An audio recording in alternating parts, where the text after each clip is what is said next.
بتنصيب الحكومة الجديدة وفق المنهجية الديمقراطية تكون مرحلة من تاريخ المغرب قد بدأت لتشكيل المؤسسات المبنية عن الدستور الجديد.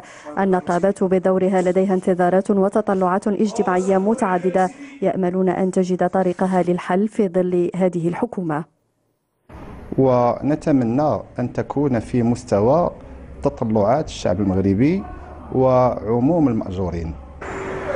الكونفدرالية الديمقراطية للشغل رفضت الإدلاء بأي رد فعل في انتظار معرفة البرنامج الحكومي، فيما المنظمة الديمقراطية للشغل والاتحاد الوطني للشغل يعربان عن ضرورة إشراك الحكومة الجديدة للمركزية النقابية في حوارات اجتماعية بناءة. سوف نكون حاضرين كنقابة كمنظمة ديمقراطية للشغل في كل الملفات التي تهم الطبقة العاملة، وسندافع عليها، وسنرى هل الحكومة فعلا ستفي بوعودها التي كانت في ظل الأحزاب السابقة في إطار الوعود الانتخابية.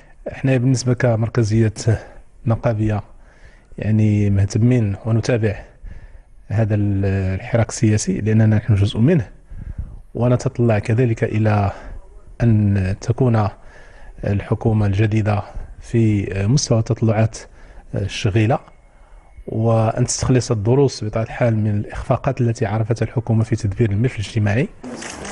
الرقي بالأوضاع الاجتماعية وتحسين ظروف العمل للطبقة الشغيلة تظل المطالب الأساسية التي تشغل الجسم النقابي الوطني، ينتظرون تحقيقها في ظل الحكومة الحالية. وللشارع المغربي انتظارات يعرضها على الحكومة الجديدة. نقترح جولة